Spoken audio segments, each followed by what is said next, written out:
হয়, মোৰ গেনালী বালিচাপৰি ঘৰ মোহন দাস। আপোনাৰ নামটো মোহন দাস হয়, আছে?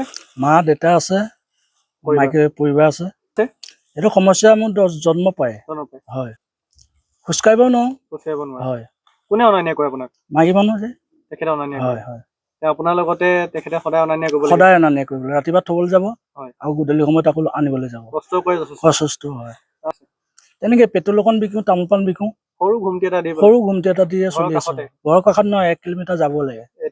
হয়, এতিয়া যাব পাৰিম। যথেষ্ট সুবিধা হৈছে। হয়।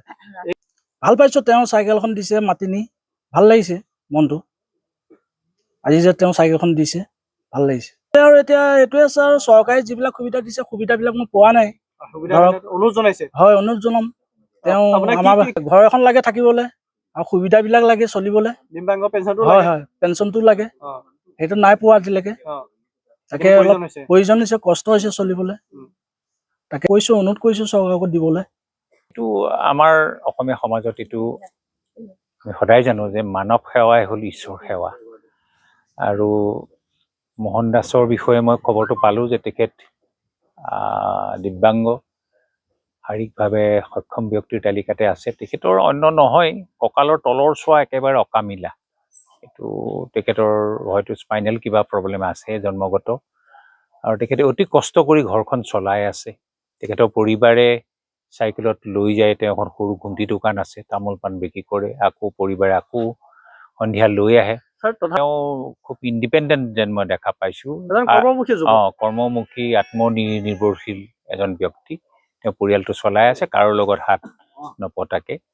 আৰু তেখেতৰ মই উজ্জ্বল যিটো আগন্তুক দিনবিলাক মই কামনা কৰিছোঁ, যাতে তেখেত কিছু হ'লেও আমাৰ এই সাহায্যৰ পৰা উপকৃত হ'ব বুলি মই ভাবিছোঁ।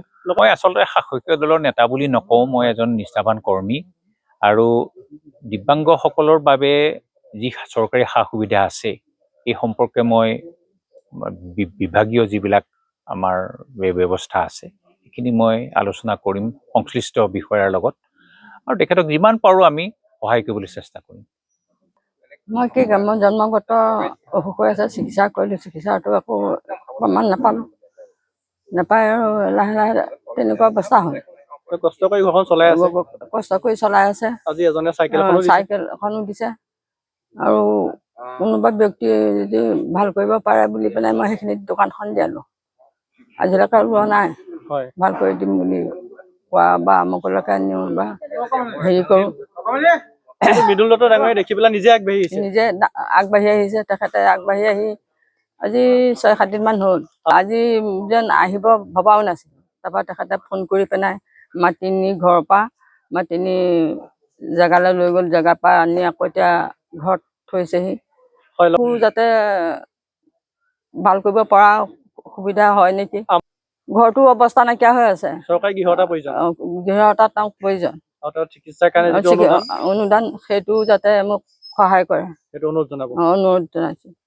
মই এই ক্ষেত্ৰত আপোনালোকক প্ৰথমতে মই মোৰ সম্ভাষণ আগবঢ়াইছোঁ।